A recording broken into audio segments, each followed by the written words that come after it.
Ramy, I appreciate you being here on the pod. I'm looking forward to this episode of the Million Dollar Dads podcast with you, my newfound favorite Egyptian. Uh, Thanks for being here, man. I'm looking forward to dive into your story a little bit. I think that's probably a really good place to start. Yeah. I actually don't know a ton about your origin story, so I'm Yeah. curious here, as well as a listener.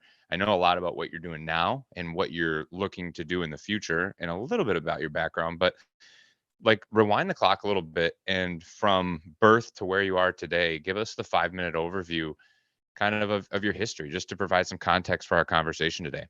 Yeah. Right on. Well, thanks for having me, man. And I believe that I am your only Egyptian buddy. So hopefully we can 100%, strengthen. Yeah. Hopefully we can which means strengthen you're my that up. favorite. Yeah. Easily the favorite. Hopefully the favorite. No.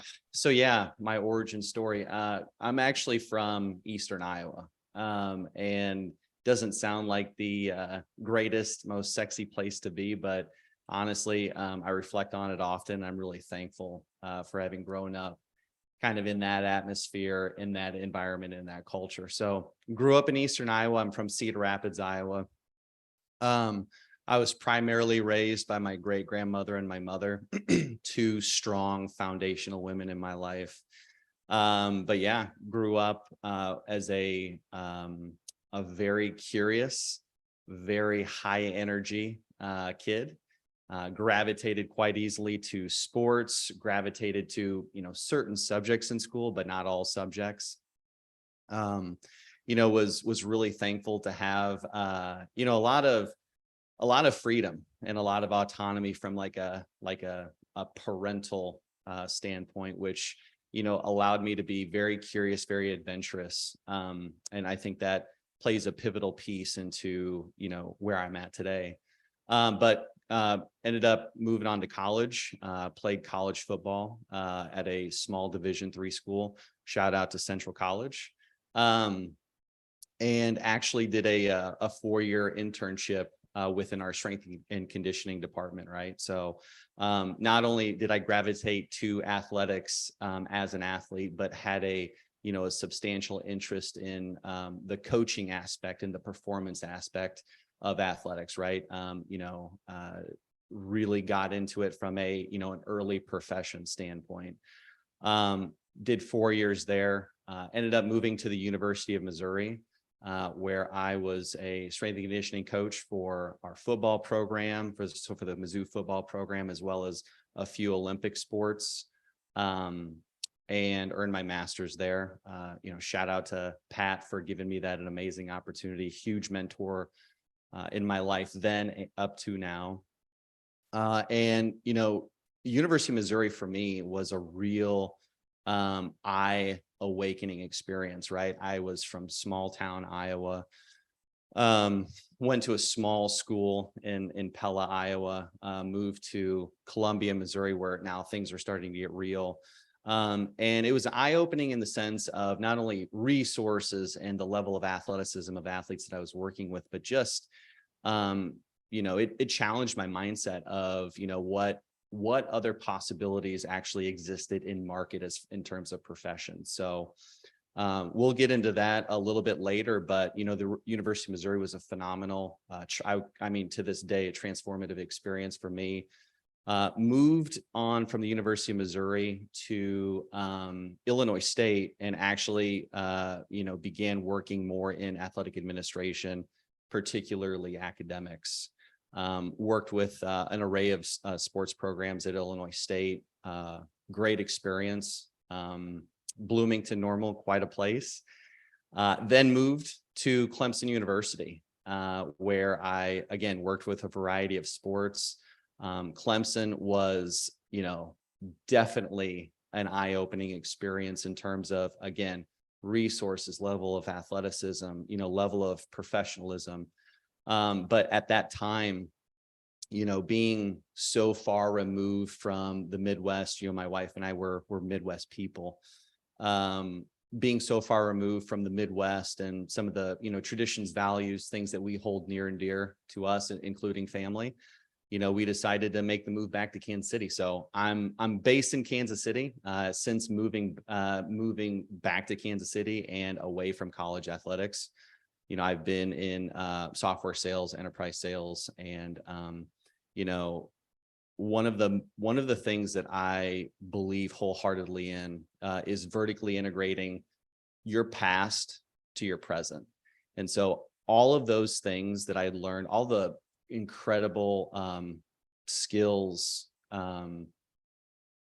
aspects of leadership and performance that I learned as an athlete and as a coach and administrator, bring to the software world today as a professional seller. So that's me in a nutshell, man. You threw out some big names: Mizzou, Illinois State, Clemson. Immediately, the athlete in me goes, "Whoa, this is super cool. I want to dive in on this conversation really Yeah, deep because I'm personally interested in it." But I'm going to take a little bit of a pivot yeah, because you went back and you said, as a child, as a kid growing up, you had a lot of freedom. And I don't know about you, work aside, like being a parent is probably one of the toughest things that I experience on a daily basis. yeah, Can you talk a little bit? I got a two-part question is, yeah. can you talk a little bit about what that freedom looked like? Um, like freedom without I'm envisioning myself like in your mom or grandma's position, giving you freedom, but not being absent, like not Yeah, meaning like you're completely absent. So what did that freedom look like? And do yeah. you find yourself offering that same freedom to your children today, or is it a little bit different? Such a that's a loaded question. Yeah. So, what freedom looked like for me as a kid was not a lot of rules.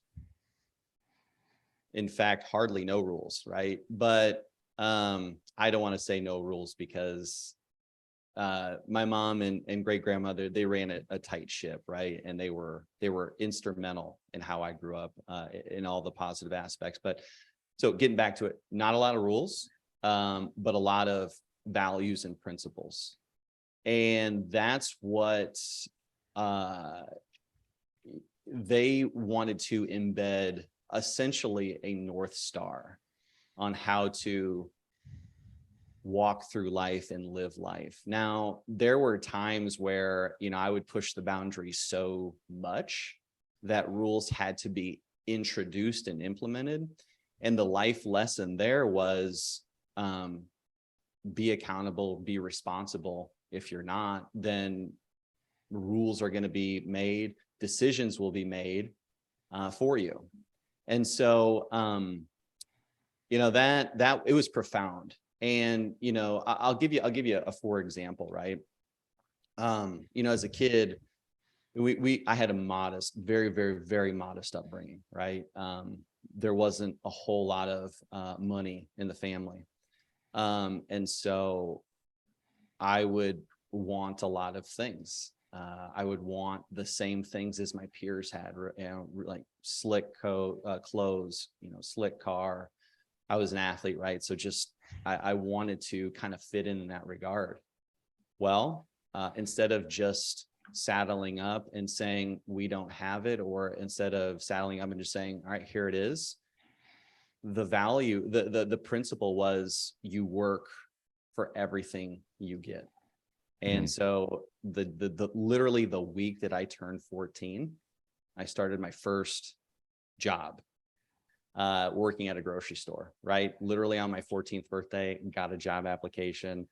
That Saturday, I started my first shift. So that's what freedom looked like to me as a kid, right? As a father, wow, I think about the values and principles that my wife and I live, breathe, teach in the home every single day. But man, I'm not gonna lie, I definitely fall short in basically asking for some rules at times. And I'm not kidding, Mike. I do a lot of self-reflection. I have a lot of internal positive conversations with myself, and I challenge myself daily to be mindful of if and when a rule needs to happen. But yeah, as a family unit, the culture, the atmosphere of our family is more so centered around values and principles, and we're trying to let the curiosity and the creativeness of our children just absolutely flourish. So yeah, man, that's a little bit on that. As you were growing up, Yeah, the theme, less rules, more values is kind of the way I like put a bow on that. yeah, Were those values spoken or unspoken? Meaning, is it something that you sat down with and your mom said, "This is who we are"? Or was it something that you more so saw lived out through them? And how did that influence the way that you teach values today to yeah. your children? Man, I'll tell you, it just goes back to the phrase "more is caught than taught." I'm not gonna lie, as a kid, there wasn't much I was listening to. I'm Mhm. I'm not gonna lie. So I will say that my mom, my great grandmother, some of the other figures around like my real young upbringing were great models. And they modeled really good behaviors. There were times where, sometimes I was sat down and actually given, a very, direct uh, comment about something. Short story. I remember, I asked my great grandmother for $20. I had to do a few chores, had to do a few things around the house, but ended up earning it. And I just wasted it on, some sort of meaningless spend. And she just looked me dead in the eye and she goes, you know, hopefully you're actually going to use whatever you bought, because that's just it seems silly, but maybe I'm not seeing something. But she said it's not that $20 is a lot of money, but $20 can bring a lot of value. And I never knew what that meant. I never knew what that meant until I was old, until I was on my own, right? And so and I would always equate it to, I always tell my wife, it's not about the money, it's about what kind of value. Do you know how many eggs you could buy for $20? I say that all the time, and she's just like, all right, that's enough. So, that was it. So more was caught than taught at my, during my upbringing. Now, fast forward to home life here, we're still we're still very aware that more is caught than taught in the household. And so, my wife and I, we try to model the values and the principles that we hold high in Mm. our family. The only difference is, my wife and I, we actually proactively developed like a family values. I call it the family constitution, where, we talk about, we lead, we love, we respect, we forgive. And those are aspects of our climate, of our culture in the household. But so, to sum it up, we definitely try to model the behaviors that we want to see in our kids, but we also try to talk about them every single day. Yeah, and like I told you before we hit record, the conversation that I envisioned us having was not the family values conversation, but it's interesting to me, and I think that it's super uh, foundational for families. Um, I hear that a lot. A good friend of mine, John Vroman, talks about values in his dad's community. Um, Darius Marchazadeh, I think is how Yeah. you say the last name. He wrote a book called The Core Value Equation, and basically it's values within your company. Another friend, Hal Elrod, and Mike McCarthy wrote The Miracle Morning for Parents Handbook, and it's all about how to incorporate core values into your family. And it leads me to this is going back to, well, maybe you always had, well, there was a point in time where your kids didn't know what the values of the family were, right? Right. So going back to the tactical, because if I'm listening to this right now as a guy who doesn't have values, and I'm like, this is a great idea, but this is a daunting task because maybe I have to get my wife on board, and then I have to get not one, not two, not three, but four kids on board as Yeah. well with these values. And then to put this all together, I have to live these values out within my house. And it Yeah. sounds great when we're sitting here talking on a podcast, but the reality is there's often times that we fail, period. Yeah. And so take me back to the implementation of these values. Just can you give a brief overview of like what maybe that looked like, Yeah. getting your spouse on board, getting the Yeah. kids on board, and how that shows up every day? And the other thing I think about is giving your children the ability to call you out when they see you not living it. Yeah. Wow. That one's real because I've got uh a very curious, very free-spirited, very open-minded 5-year-old daughter who actually is not afraid to check me at times. Man, so you talk about the impetus, you talk about the implementation. I'm not gonna lie. To sum this up, I could use the phrase short steps, long vision. Hmm. And I will tell you that this thought in my mind started years ago, like right when my wife and I first started dating. This was like well before like audiobooks. This is well before I was into podcasts. I had like a book. I had a book on CD, and I was like, sweetie, this is like when we're dating, right? So this is like a high risk thing. Me, like me risking looking like a complete weirdo and nerd, but saying, hey, this is a really good book on CD. Would you want to listen to it? And I can't remember who it was. It might have been like the last lecture, something like that, right? Like an old school, like foundational a book, right? And in that book, there was a discussion about, family values. And this, again, this is well before my wife and I are engaged, married. And I said, hey, let's say we get married. Would you ever want to do these family values? I'm not going to lie. I was shot down. That's okay. Like at the time I was like, I think it'd be great. But my wife, my girlfriend at the time, now wife, was like, I don't know about that. But again, more is caught than taught, even in that dynamic. And so I think the implementation was, again, short steps, long vision. I think what we ended up doing over time was just having real, honest, candid conversations about what we want out of life as individuals, what we want out of life as a couple, what we want out of life as a family unit of 4. And I think that organically, these family values started to kind of percolate between her and I, to the point where it's like, we're having so many amazing conversations. Let's write them down.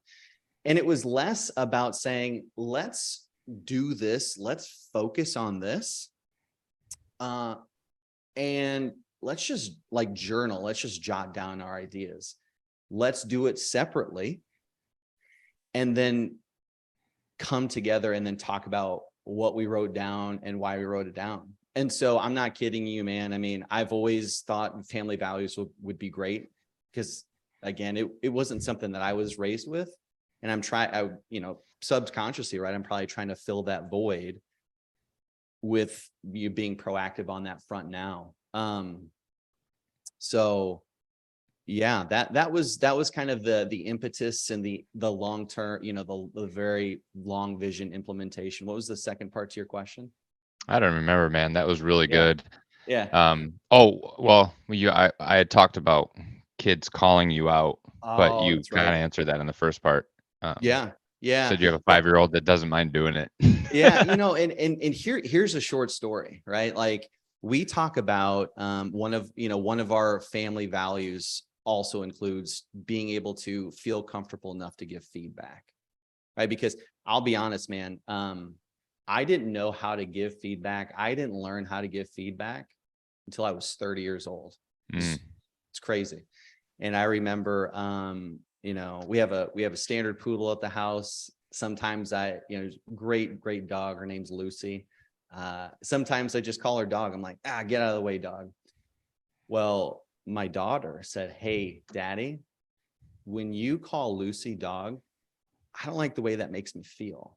Could you stop doing that? And I was like, oh, Mm. it's never going to happen again. And like to this day, that probably happened, 3-4 months ago. It's Lucy now. It's never, playful. Hey, dog, get out of my way. Yeah, I mean, just the dog example reminds me, we have 2 dogs. One is named Ace, and I'll often say, Ace, get, like Yeah. really kind of like get the heck out of here. Yeah. And the more is caught than taught model is showing that my kids do the same thing. I Yeah. wish, so that hits hard. No, I appreciate that conversation on values. I think it's super important, and I would encourage. It gives me encouragement to start living that out in a better way. That's one of the reasons I love this community that we're creating, and then this podcast is. It sounds so great when you're talking about it here. It sounds great when we're coming up with all these ideas and speaking to people that are listening to us in their headphones right now. The practical and the in reality is behind the scenes we're screwing this up all the time. I mean, Yeah. I'm speaking to myself. I can't speak for your perfectionism at home, but Same. I know I mess this up all the time. Yeah. Same. And this conversation and conversations like this is like, Yeah. for me, it's a constant reminder that I'm almost creating the environment for myself to live, to be reminded of this all the time. Because if I'm left to myself, I'm going to default to whatever is programmed within me, my Yeah. upbringing, right? The quote that stands out is off the one that I love is you never rise to the occasion, you always fall to the level of your habits. Mm. And if my default habits is reacting versus responding, lashing out, that's what I'm going to do. But this is like training for me. So I appreciate you bringing that up because this is Well, my daily training. I got to give you a shout out and TJ a shout out, because I think that what's being built through $1 Million Dads is something really special. A while back, you talked about creating the room you want to be in. Actually, you didn't talk about it, you tweeted it. You don't understand what a profound impact that has made on me. Mm. So shout out to $1 Million Dads for creating a room that we all want to be in. We want to be great fathers, but we also want to be very, very, very successful in our professional endeavors, and that's okay. So shout out to you guys too. Yeah, I appreciate that. And Yeah. unapologetic about it, right? Like there's nothing wrong with success. I I wrote something down. Number one, um, I I'm a big big fan of these two-part questions, like apparently, because it gets you to talk. You said two things: short steps, long vision. Yeah. That's a tweet in itself. Like that's incredible. Yeah. How so this is one part of the question is like when did you Okay. adopt that? Where did you first hear that and when did you adopt it? And like when you're doing your Mizzou, Illinois State, Clemson, was that something in your mind or is that more of a Yeah. recent thing? Yeah, man. Short steps, long vision has been I mean, it's been a part of the fabric for years. Whether I thought about it in that way or that phrase, I've had a lot of pivots in my life. A lot of career pivots. I went from 7 years of college athletics to the world of sales. Within college athletics, I went from a 4-year internship as a strength and conditioning coach, 3 years as a strength and conditioning coach at Missouri, to pivoting to, athletic administration, academics. That was a pivot in itself. And, shout out to one of my biggest mentors today, a great friend of mine, Ross. He would always talk about stay ready so you don't have to get ready. Preparing yourself for the inevitable pivots, if and when they happen, whether you're seeking them out or you're not. And so, and then, go into the world of sales, right? Sales is phenomenal world and I absolutely love it. But there has to be a lot of short steps for a long-term understanding of what you're trying to do in the world of professional sales. Short steps, long vision has definitely been it's definitely been a concept that I have lived by. Again, whether I knowingly or not kind of phrased it like that, but here recently during a reflection, that's just the best way I know how to sum it up. I love it. I'd like to chat more like what do you see your long vision as Yeah. right now? And also You mentioned earlier essentially wrapping it up, you said vertically integrating your past experiences to like who you are today or who you're looking to be in the future. So what does that long Yeah. vision look like, and how does your past experience play into that? Yeah, that's a great point. I mean, I'll start with the first part. How does my past experience play into that? I mean, I've seen more people, make pivots themselves and kind of completely abandon some of the great lessons and the great learnings and the great foundations that their past has taught them. So I believe in, keeping a hold of those experiences and reflecting on them and leveraging them to today. And there's countless examples that I could tell you about when I was at Missouri as a coach that I institute in my business and in my efforts today, even as a father, right? First part of that question was Long vision. long vision. Yeah, good question. So long vision, like, I'm not gonna lie. I try to treat every single day as self-discovery. There was kind of a realization towards the end of last year. What I thought was a journey of transformation, like this is what I got to transform into being, this is what I got to transform into doing. I truly believe is more of a journey of self-discovery. Like that is something that I just remember I was working out in my basement and I was like, here I am thinking like I'm trying to transform into this, I'm trying to transform into that. Really, what I'm trying to do every single day is have a better understanding of who I am and what it is that I want to do. What are the things that I really enjoy doing? So long vision, man, I'll tell you, it's just being able to do the things I really love to do and being able to do the things that I love to do and who I love to do them with.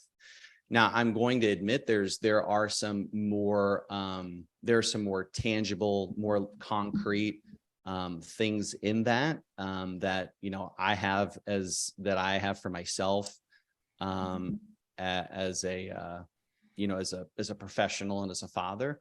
But uniquely, I'm also beginning to share some of those longer term visions with my wife. And right now, I'll give you a for example.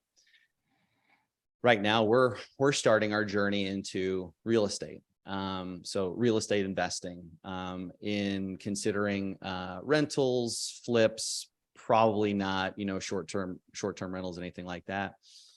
But we're self-discovering along the way, why we want to do that and what we're trying to do with that. And really what we're trying to do, again, something that you've talked about in the past, and I think that is a profound thing to be considering as a father, is time, location, and financial freedom. So, the vision right now, there is a self-discovery component every single day. And we're not trying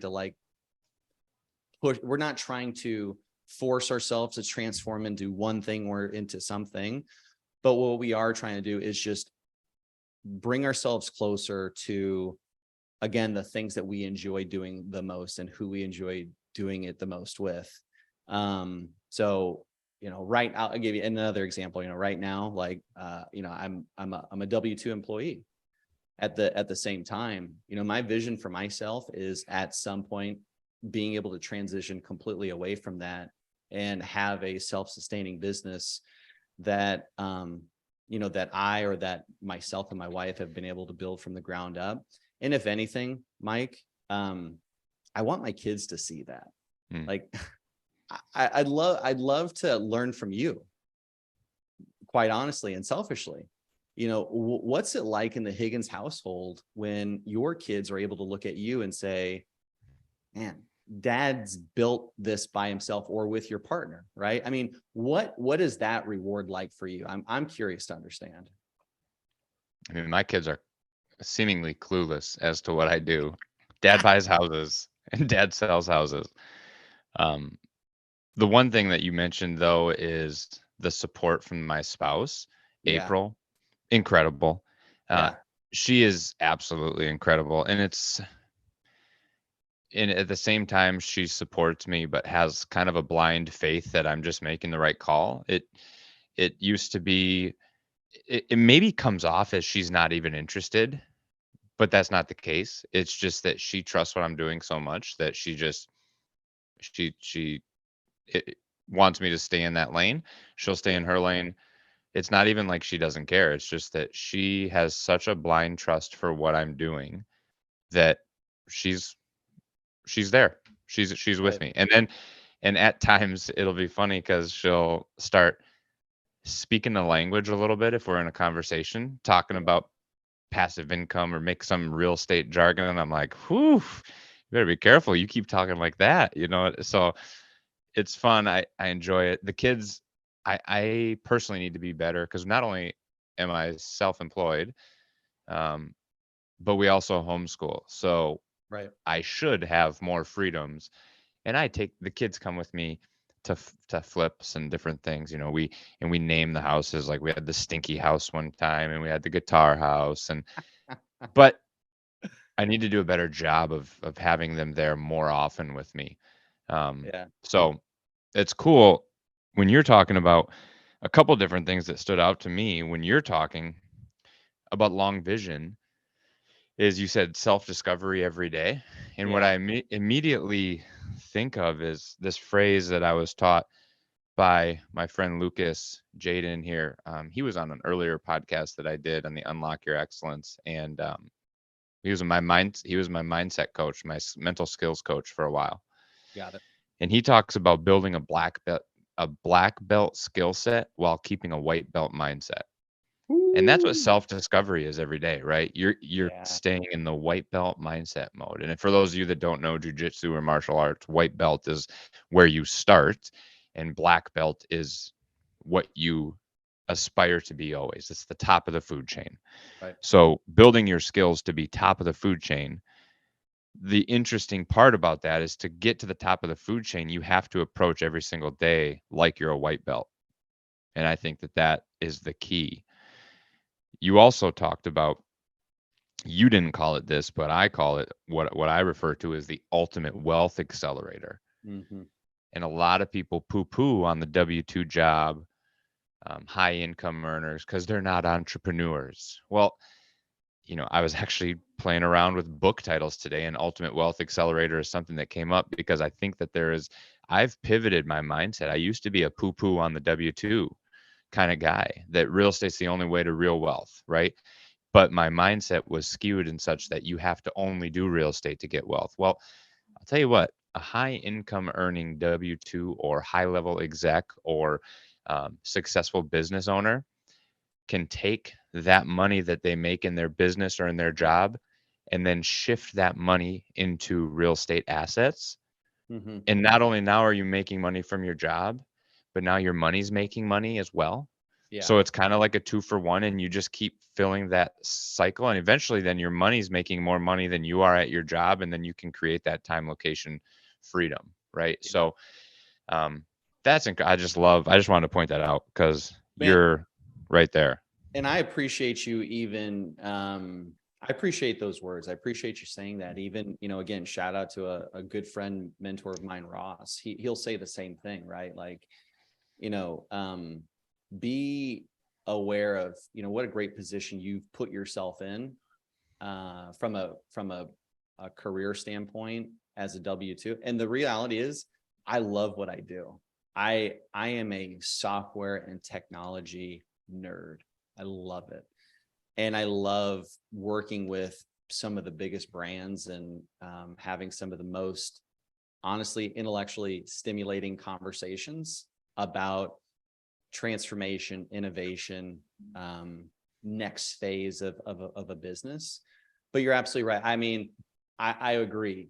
Being able to do that and then also be aware that I can invest that and do some different things, entrepreneurial things, and maybe not make that the whole thing, the whole rest of my career.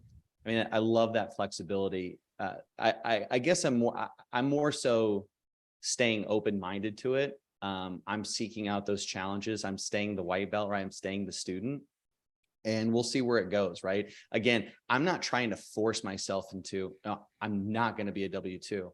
I'm just going to continuously every single day stay that way, stay that student, and say, well, I still really love what I do in the professional world. I Mhm. also really love doing all this other stuff on the side. It's fun, right? It's when I feel the most alive. So One thing that you also mentioned that I think needs to be talked about more is you said, I've made a lot of pivots in my life. And I love that because what that means is you didn't just sit around and think about things.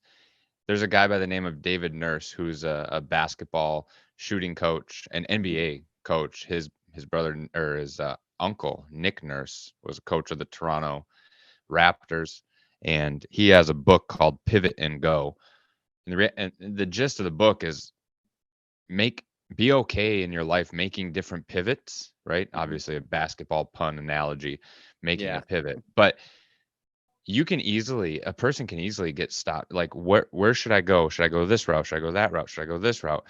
And kind of bringing three things that you talked about, bringing them together about vertically integrating your past with your present, yeah, about short steps, long vision, and pivoting, making those decisions in the moment based on your past experiences allow you to take that next step towards your long vision, yeah, if that makes sense. And 100%. you are you look at people using real estate as an example.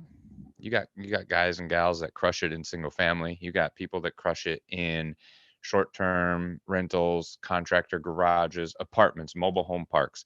Why are they why are they all in different asset classes? Why aren't they all in the same thing? Well, Yeah, it's because they made a decision where they were in that moment based on their past experiences, which also led to where they're currently at. Maybe their network is made up of a bunch of other guys who are into contractor garages. So for them, yeah, it's an easy, natural path to get into, right? So the key is you make the decision to do something. Don't just sit around and think about what you could do. And hmm this isn't me sitting on a soapbox. This is me talking to myself every single day. no, yeah, no, I mean, again, $1 million dads is absolutely building the room that we all want to be in. And when we're on our training calls, when we're on our riff calls, when we're doing office hours, you are literally around like-minded individuals that are, they're not staying stagnant, right? We're growing with each other. It's like, grow with me, outgrow me, whatever it is, I'm moving. I got to move. I got to move. Yeah. And so I think that's what's so fun and so exciting about the culture and the atmosphere of $1 million dads, but even just bringing it down like locally, right? That's what's so fun about like building the household. That's so what's fun. That's what's so fun about building the company concept is creating the room that you want to be in, creating the value, creating the product, creating the service that you want to bring to market. Because honestly, the more that I believe, the more that you focus on the things that you just really love to do, you're going to flourish. And it's honestly when you feel most alive. For me, it's when I feel most alive, when I'm able to Mhm. really focus on the things that I love to do and who I love to do it with. I mean, it's, yeah, I'm biased, right? I think this is the best time to be alive. And I think in being within being, it's the best time to be alive. Do the things that you ultimately want to do. So a little bit Yeah, about me. when I was with KW, Keller Williams, as an agent a long time Yeah. ago, they had these what they called bold laws. Bold was a program within Keller Williams, and one of them was what you focus on expands. And Mm, kind of like what you're saying is I agree. Like you can either run to your future vision or away from you can either run to what you do want or away from what you don't want. And if you're focusing on what you don't want, you're going to see more of that in your life, but you're focusing on what you do. Like Wow. think Yeah. about an Great extreme point. mountain bike rider, right? Mhm. And we've seen these videos where there's mountain bikers on top of this mountain that nobody should be on, and it gives you anxiety when you're watching the TikTok and you're like, this guy's gonna die. And Be what they're honest, you do that, don't you? right, yes, lots of Yeah. mountains here in Wisconsin. There's but when you're that biker, Yeah. you're taught as a you're taught to l- point your front tire and look where you want to go, not looking where you're trying to avoid. Yeah. Because if you're Wow. looking where you want to go, that's where your energy and your bike will take you. Versus looking where you don't want to go over the edge or whatever. You know, if you look over the edge, you're going to start leaning over the edge. Or Yeah. so what you're saying is that now's the best time to be alive. Yeah, Yeah. because that's what you're thinking. What you're Yeah. focusing on expands. So it truly is in your world. But Yeah. there's other people out there that have the wrong end of that think this is the worst time to be alive and we're not going to Wow. make it to 2024. Yeah. So it's like I I don't know those people. I'm not gonna it lie. I don't know it's who those people perspective. are. It's perspective, and I love your Yeah. perspective. Yeah. I I I want to, I guess, quickly touch on, and then we can. You're gonna be talking within the community coming up about health based on your Yeah. past and everything. We're gonna have that conversation, and that part of that before we go into our Q&A on that call will be aired. So we'll probably get to touch on things a little bit more. But you had mentioned somewhere when you were talking that you thought of this when you were working out in your basement. Yeah. Based on your past, I have to ask you about health and longevity, Yeah. a little bit about your past in fitness and health, and then also what that looks like today. Because in my opinion, a man with great health has 1,000 dreams, but a man without great health only has one. Wow. And like that's one of the most important pieces in my life personally, and I think it should be for all dads out there. So Yeah. touch on your daily rituals with health, your practice around working out, eating. I mean, just people can see you on the YouTube here and see the Zoom screen. You're a fit dude. You can just see it. And you're an athletic guy. You can see it, right? Yeah. Um, so tell me a little bit about your experience. Yeah. No, I think that's a fair question. And honestly, as in everything else, it's it I I don't want to claim that I have it completely figured out. I don't want to claim that I am perfect by any stretch. But as curious as I am in just general life, I am equally curious about how to continue optimizing um, my overall health. Because when I am when my body is healthy, you know, my mind is healthy, my thoughts are healthy, my relationships are healthy. I feel like that, and I think health also has some vertical integrating qualities in all the other things that you do. So I don't think that that's a new concept to most people, right? I think that people are aware of that and have that understanding. So this is something that I did at the beginning of 2022. So this is something that has really helped me just take health, wellness, longevity into like a completely different category. I think one of the most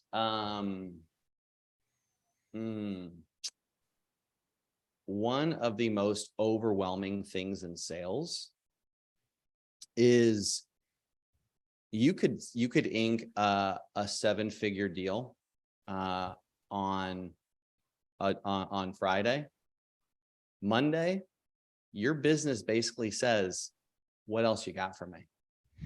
And to some, that might be an overwhelming kind of thought, an overwhelming concept. To me, to like my sales peers, there's a level of pursuit and excitement that brings.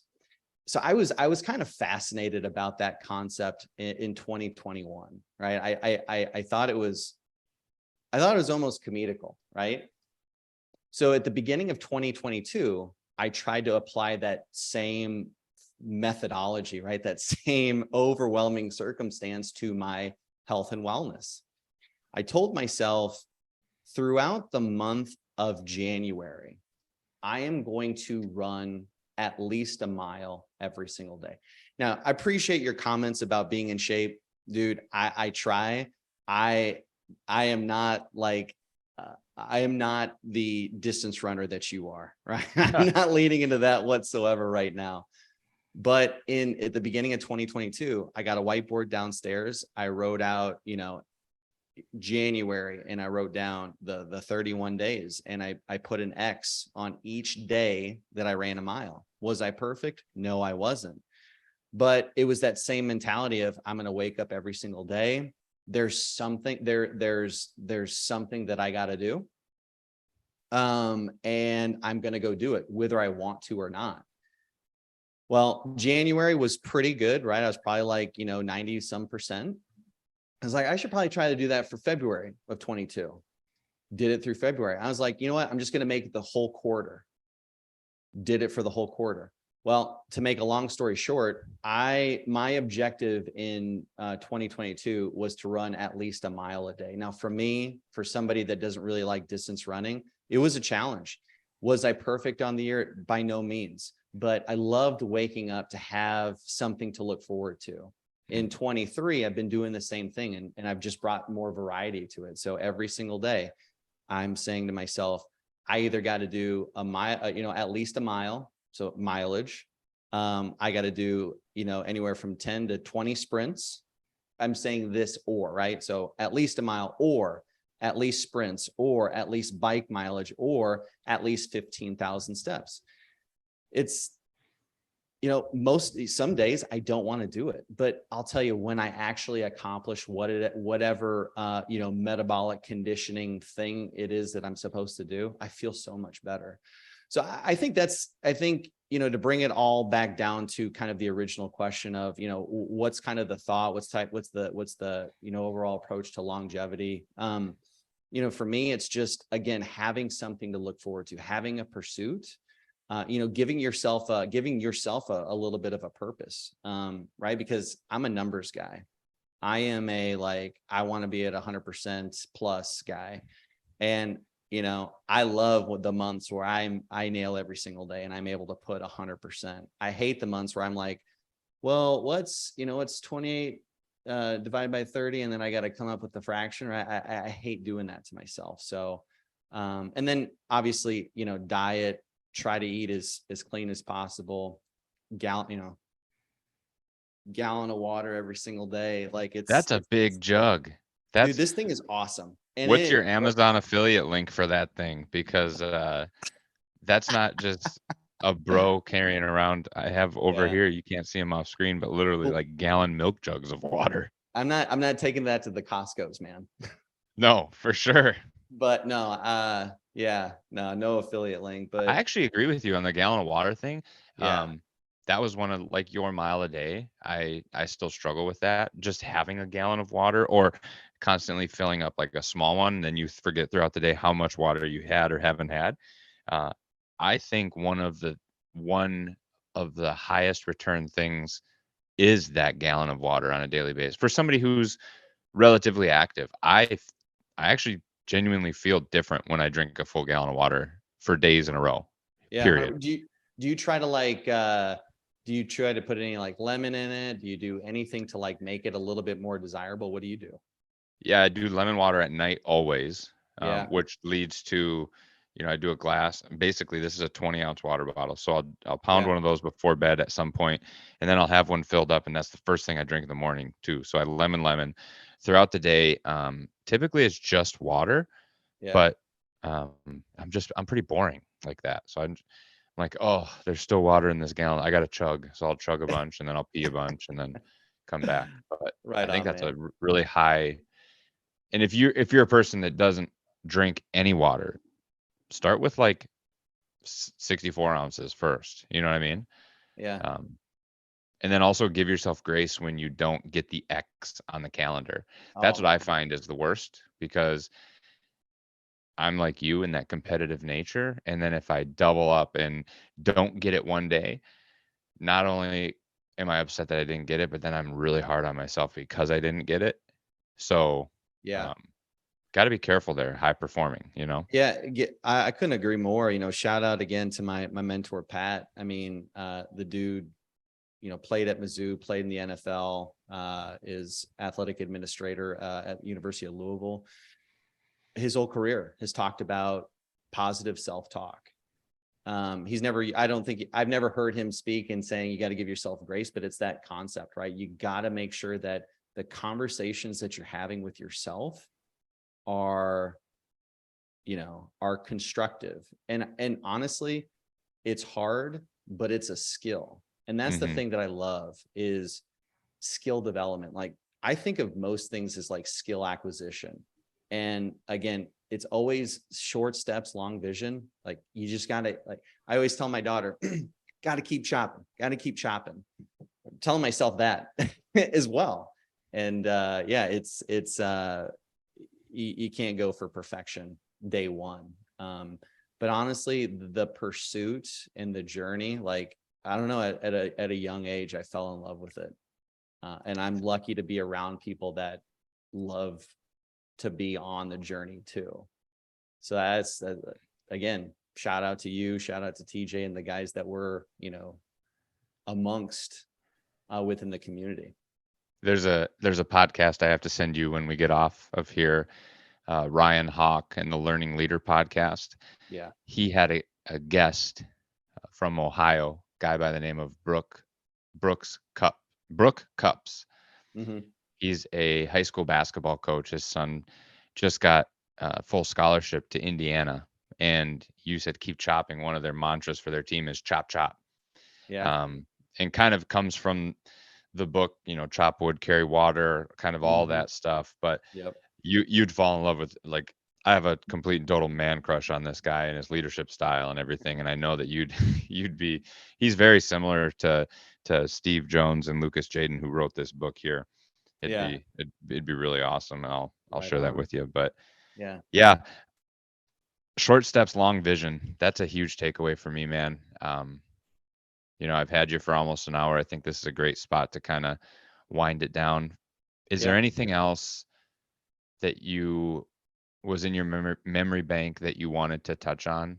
And then also, where can people get more Ramy? Like, where can we find you most active? If somebody wants to reach out and Yeah. talk a little bit about what your vision process looks like, what your health practice looks like, Yep. how you are, maybe somebody else is out there listening and saying, "Hey, I'm a sales guy.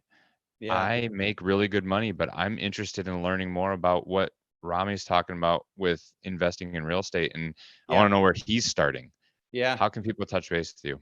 Yeah. So, I mean, contact, I'm not too terribly active in social from a content creation perspective yet. But that's definitely in the works.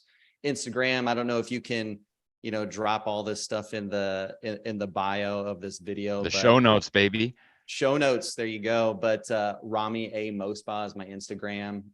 You can find me at Ramy_A_Mosbah on Twitter. Not too terribly active yet. For the professional sellers out there, I'm on LinkedIn, right? So if you could add that too, Mike, that'd be great. But no, I think the big takeaways, I mean, for me, I just want to re-echo the fact, re-echo the sentiment of, creating the room that you want to be in. To me, since knowing you, Mike, that's been my biggest takeaway. And what I mean by that is when you create the room and when you create the atmosphere and you create the culture that's conducive for, entrepreneurship, professional selling, health, wellness, great relationships. I think that's, for me, that's when I feel most alive. And Mm. so to me, that's kind of been the biggest takeaway since knowing you. So I'll kind of I'll give you your flowers, as they say. And thank you for that. But no, maybe one more item on that is, don't forget about your past. Don't forget about all the great lessons and experiences you've had and the people that, were able to provide them to you. Right. So I've talked about a mentor, Ross. I've talked about my mentor, Pat. I'm an avid follower of, Patrick Bet-David and the valuetainment content that he creates. We didn't talk about contractor garages. Maybe that's a part two, but like Chris Ramsey on Twitter. Right. So, creating the room that you want to be in is also making sure that what you're consuming, even if it's people that you don't know, like I'm going to shake, Patrick Bet-David's hand someday and Chris Ramsey's hand, but make sure that what you're consuming is conducive for that room and that culture and that climate that you're also trying to create. But again, I think it goes back to you and TJ in $1 Million Dads. Kudos to you guys for doing what you're doing, and I'm glad I found you on Twitter when I did. Right timing for sure. Yeah, dude, it's awesome. It's all right timing. We're going to work on getting Chris in to talk about contractor garages on one of our training calls. So that's one of the things I'm working on right now. And another way to connect with Ramy, guys that are listening, obviously join the $1 Million Dads community, because he is super active in that community, and connections are our biggest thing. And we get the opportunity to connect on a daily basis, which led to, it's all relationships, resources, results, right? And you start building a relationship, sharing the resources, and then eventually the results that we're looking for will come. And I'm excited that more people got to build a audio relationship with you today, man. So I'm glad you are in our community, and I really appreciate this call. So thanks for being here. Yeah, thanks for the opportunity. Thank you.